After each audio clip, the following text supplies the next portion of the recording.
She's nothing, she never was anything, and she never will be. The only reason she has a roof over her head is because my son felt sorry for her. That was my mother-in-law. Standing in the hallway of my own home, talking about me to my sister-in-law, not realizing I was 10 feet away on the other side of the kitchen doorway. My daughter was asleep upstairs. I had mac and cheese on the stove, and I stood there with a wooden spoon in my hand, listening to the woman who had smiled at our wedding tell someone I was nothing. I didn't say a word. I turned back to the stove, stirred the pot, and decided that was the last time she would ever stand in my house. That was 3 years before everything fell apart for them. 3 years before I stopped being the woman they dismissed and became the woman they were terrified of. Let me back up. I married my husband when I was 26. He was kind at the time, or at least I believed he was. His family was what people in my hometown would call old money comfortable. Not billionaires, but the kind of family that had owned the same lake house for 40 years and talked about it constantly. His mother, who I'll call my mother-in-law because that's all she ever really was to me, a title, not a relationship, made it clear from our first dinner together that I was not what she had envisioned for her son. I was a CPA working for a mid-size accounting firm in Phoenix. I had student loans. I drove a used Honda. I was, in her words on that very first dinner, practical. She said it the way people say, plain. My father-in-law was quieter about it. He'd just nod along with whatever she said. My brother-in-law, my husband's younger brother, took his cues from his mother and spent most of our family gatherings looking just past me, like I was furniture. I told myself it didn't matter. I was good at my job. I was working toward my CFA certification on top of my CPA. I loved my husband, or the version of him I thought I knew, and we were building something together. Then our daughter was born. She came 7 weeks early and spent her first 17 days in the NICU. I slept in a chair next to her incubator. I pumped milk every 3 hours. My husband visited when he could, he said, which turned out to mean 5 times in those 17 days. His mother visited once, looked at our daughter through the glass, and said she was so small in a voice that carried no warmth at all. My own mother drove 4 hours from Tucson and didn't leave for 2 weeks. My daughter came home. She was healthy. She was perfect. And I went back to work at 11 weeks because we needed the insurance and because I had already used every hour of leave I had. My mother-in-law never once offered to help with childcare. What she did offer twice was the suggestion that maybe I should consider stepping back from my career so I could be more present at home. My husband didn't disagree with her. That should have been a sign. The marriage lasted 4 more years after our daughter was born. It ended on a Tuesday in March when I came home to find my husband sitting at the kitchen table with a look on his face that I can only describe as rehearsed. He told me he hadn't been happy for a long time. He told me he needed space to figure out who he was. He told me he had already spoken to a lawyer. He had not told me about the woman from his office, but I found that out 3 weeks later. What followed was 18 months of the most exhausting legal and emotional experience of my life. My mother-in-law hired her son a very good attorney. My brother-in-law testified in a deposition that I had been emotionally unavailable during our marriage. My husband's side tried to argue that because I worked long hours, I was not the more suitable primary parent. My attorney was better than theirs, and I had documented everything. I won primary custody. My daughter stayed with me. My husband paid child support, including back support for the months he had contested, and the number was specific and court-ordered, and he could not wriggle out of it no matter how much his mother's money tried to help him. After the divorce was final, I went quiet. I stopped engaging with his family entirely. I blocked his mother's number after she sent me a text that said my daughter would know the truth someday. I didn't respond. I just built my life. I got promoted, then promoted again. I left the firm and took a position at a financial advisory company that worked with high net worth clients and corporate restructuring. I was good at finding where money was hiding. I was good at finding where it was bleeding out. I became, over the next 2 years, someone that people called when they suspected something was wrong with the numbers and needed someone who could prove it. My daughter turned 7 in November. I planned her birthday for weeks. She wanted a princess theme, specifically the kind with a dragon that the princess befriends instead of fighting, because that was her favorite book. I rented a space at a local events venue, hired a face painter, ordered a custom cake with a purple dragon on top. I invited her school friends, my mother, my aunt, my 2 closest friends, and their kids.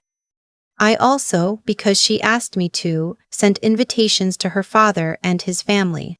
She had a relationship with her father. It was my job to support that, regardless of how I felt about him or them. So I sent the invitations, formal ones, with the venue address and the time and an RSVP request. My daughter asked me every day for the 2 weeks leading up to her birthday whether her dad was coming, whether grandma was coming. I told her I hoped so. I told her we'd have fun either way. I believed one of those things. The morning of the party, I had 12 responses confirmed. None of them were from her father's side. No call, no text, no RSVP. I told myself they might still show up. People forget to RSVP. We got to the venue at 11 to set up. The party started at noon. By 12:30, her father hadn't arrived. By 1, none of his family had come. My daughter found me arranging the favor bags near the gift table and tugged on my sleeve. "Is Daddy coming?" she asked. I crouched down to her level. "I'm not sure, baby." Did he forget? And that's the part that broke something in me. Not the anger, I had plenty of that, and it was cold and organized, and I knew exactly where to put it. What broke was the look on her face. Not devastation. Not crying. Just a 7-year-old doing the quiet math of figuring out she might not matter enough to someone who was supposed to show up. "We have a dragon cake," I said, "and 14 of your friends are here and they all came just for you. Should we go find them?" She thought about it. Then she nodded and took my hand, and we walked back to the party. She laughed so hard at the face painter that she got hiccups. She ate 2 slices of cake. She danced to the music they played over the venue speakers and taught her grandmother a dance move she'd learned at school. She had a good birthday. I made sure of it. But I didn't forget.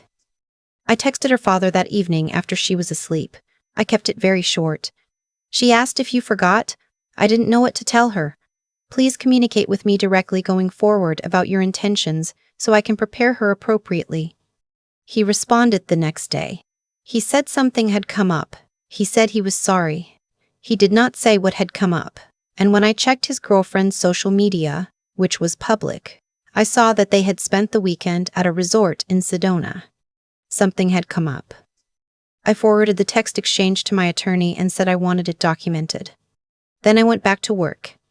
About 6 months after the birthday, I was brought in on a consulting basis to assist with a forensic review at a commercial real estate firm in Scottsdale, the kind of review that happens when investors start asking questions and the answers don't line up. I won't go into the specifics because there are things still in the legal record, but what I will tell you is that I spent 3 months going through financial documents the way a surgeon goes through tissue, carefully, completely, without sentiment. Midway through that engagement, I got a call from a number I didn't recognize. It was my mother-in-law. She had found a new number somehow, or one of her contacts had passed it along. She opened with, "I've been meaning to reach out," in the kind of voice that suggested she expected me to be grateful.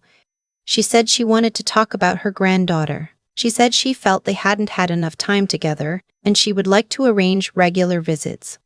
I was sitting at my desk at 8 in the evening, surrounded by spreadsheets that showed very clearly that multiple people had been defrauding their investment partners for years. I listened to her speak for about 90 seconds. Then I said, "I'll have my attorney's office reach out to yours to discuss any formal arrangements. Please don't call this number again." She was not accustomed to being dismissed. I could hear it in the pause before she spoke. "There's no need to involve attorneys," she said. "We're family." "We're not," I said, and I hung up. 2 weeks later, I received a letter. Her attorney, a different one than my ex-husband had used, fancier letterhead, wrote that my mother-in-law was seeking to establish court-ordered grandparent visitation rights. In Arizona where we lived, grandparent visitation rights exist, but the bar is specific. The grandparent has to demonstrate that visitation is in the best interest of the child, and the court gives significant weight to the custodial parent's decision-making. You also have to show that there was a prior relationship that is being interrupted. My attorney reviewed the letter and told me we were on solid ground. She also said it would cost money to respond and potentially to appear if it came to a hearing. I told her to file a response. In our response, we documented the following. My mother-in-law had attended one NICU visit in 17 days. She had seen my daughter approximately 9 times in the past 2 years, all of which were during her father's scheduled custody time. She had not sent a birthday card. She had not sent a Christmas gift. She had not called once in the months since I had blocked her original number. Separately, and this was the part that mattered, I had learned through the course of my work that the real estate firm I was reviewing had several investors whose names appeared in documents I recognized. My ex-husband's father's name was on 2 of them. Small positions, not the main event, but enough that I knew if this review went the way it was going, there would be some uncomfortable conversations in that family. I did not use that information in the grandparent visitation case. That's not how I operate. What happens in a forensic engagement stays in that engagement, and I am very precise about keeping those walls up. But I noted it, I filed it away, and I kept doing my job. The grandparent visitation hearing was scheduled for a Thursday morning in April. I wore a gray blazer. I brought my attorney. I brought a binder. My mother-in-law brought her attorney and my brother-in-law, who sat in the gallery and looked at me with the particular kind of contempt that people wear when they're nervous. Her attorney opened by describing her as a devoted grandmother who had been wrongfully excluded from her granddaughter's life by a bitter custodial parent. My attorney asked when it was our turn how many times my mother-in-law had contacted my daughter directly in the past 18 months. Her attorney objected. The judge allowed the question. My mother-in-law said she had tried to reach out but had been blocked. My attorney then entered into evidence the call log from my phone, showing that the block had been placed on a specific date following a specific text, and asked my mother-in-law to confirm how many times she had attempted contact before that date. There was a pause. I don't recall exactly, she said. My attorney entered the birthday guest list, the RSVP records, and the social media post from Sedona that weekend. The judge looked at the documents. She looked at my mother-in-law. Then she looked at her attorney and said, in a tone that was very calm and very precise, "Counsel, can you help me understand what ongoing relationship your client is seeking to preserve?" My mother-in-law's attorney started to speak. The judge held up one hand.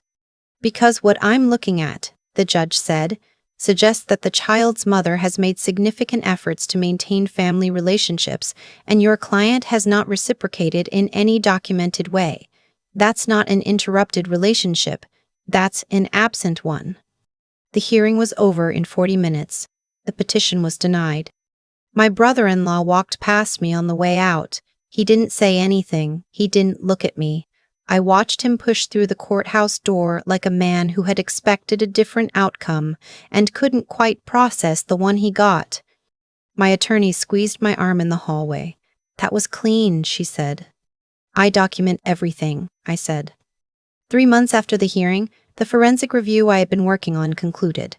The findings were referred to the SEC and to the Arizona Attorney General's office. Several of the principals in the firm were named in the referral. The investors who had been defrauded, some of them significantly, were identified in the filing. My ex-husband's father's name appeared in the public record as an investor who had suffered losses. His position was small enough that he wasn't considered a major victim, but the scrutiny that came with the investigation touched every name on the list. The firm had been operated by people he had introduced to the family as trusted connections. He had brought 2 of his own associates into the investment. I don't know exactly what happened at their dinner table after that. I wasn't there. What I do know is that my ex-husband called me about a month later and asked if we could talk about the custody arrangement. He said he thought he had been handling things poorly. He said he wanted to do better for our daughter. I told him I was glad to hear it and that he should communicate through our attorneys. He also mentioned, almost offhand, that his mother had been going through a difficult time. I said I was sorry to hear that. I was not sorry. My daughter is 8 now. She had a birthday last November that her father attended. He showed up on time with a wrapped gift and a card she picked out herself at the store when they were together the week before. He stayed for 2 hours. She showed him the dragon book she's on her fourth reread of. He watched her demonstrate a card trick she'd learned. When he left, she hugged him and came back inside and immediately asked if she could have another piece of cake. She did not ask if anyone had forgotten her. My mother never missed a single birthday. She drove down from Tucson every year, and she brought tamales, and she danced in my daughter's living room, and she called my daughter Mija and meant it. She is what a grandparent looks like. I'm not angry anymore. The anger I had in those early years was useful. It kept me sharp, it kept me building, it kept me documenting, but I released it when I didn't need it anymore. What I have now is a very clear understanding of who shows up and who doesn't. I know the difference between people who love you and people who love the version of you that's useful to them. My mother-in-law wanted a granddaughter who came with access and appearances and a family portrait where everyone looked the right way. She didn't want the actual child. She wanted the role. She never got it. What my daughter has instead is a mother who snapped a pen in half and decided to build something unbreakable. What she has is a grandmother who drives 4 hours and brings tamales and dances. What she has is a birthday where the dragon on the cake had purple frosting scales and 14 kids sang to her and she laughed so hard she hiccuped. That's not nothing. That's everything. And I wasn't nothing. I never was. They just weren't paying close enough attention to notice. I keep coming back to the moment my daughter asked me if her father had forgotten her. Not because it was the worst moment, though it was close, but because of how quietly she asked it. No dramatics, no meltdown. Just a 7-year-old doing the math in real time, measuring herself against someone else's absence and trying to figure out what it meant. That question is what I think about when people ask me how I stayed so composed through all of it. The attorneys, the hearings, the letters on fancy letterhead, the phone call from a woman who had called me nothing and then expected me to hand her access to my child. I wasn't composed because I was cold. I was composed because I had something worth protecting, and I knew that falling apart wasn't going to protect it. What I've learned, and I mean really learned, not the kind of thing you say because it sounds right, is that how you behave when things are hard is the only thing that actually belongs to you. My ex-husband's family had money and connections and a lawyer with better stationery than mine. What they didn't have was a record of showing up. And in a courtroom, in life, in the memory of a child, a record is everything. You can't manufacture presence after the fact. You can't file a motion to be remembered as someone who was there. I documented everything not because I was calculating, though I was, but because I understood early that the truth has a way of disappearing if nobody writes it down. The NICU visits I sat through alone. The birthday RSVPs that never came. The Sedona resort post that went up the same weekend my daughter asked if she'd been forgotten. None of that was strategy in the beginning. It was just me trying to stay sane, trying to hold on to what actually happened versus what someone else would later claim happened. But clarity is its own kind of power. When you know exactly what is true, nobody can talk you out of it. There's something I want to say about my mother too, because she's part of this story even though she never appeared in the hearing room. She drove 4 hours every birthday. She brought tamales. She danced in my living room with my daughter and called her Mija and meant it. She didn't do any of that because she was trying to establish legal standing. She did it because she loved us, and that's the difference between people who show up because they want something and people who show up because they can't imagine not being there. My daughter is going to grow up knowing the difference. That's not an accident. That's something I chose to teach her, partly through what I said and mostly through what I did. I want her to understand that integrity isn't about being perfect. It's about being honest about what happened, holding yourself accountable for your part, and not letting someone else rewrite your story because it's more convenient for them. I also want her to understand that being underestimated is not the same as being small. I spent years in rooms where people looked through me. I built something anyway, not to prove them wrong, that's too small a reason, but because I had work to do and a child to raise and a life that was worth building, regardless of whether anyone was paying attention. They weren't paying attention until they were, and by then I had already won.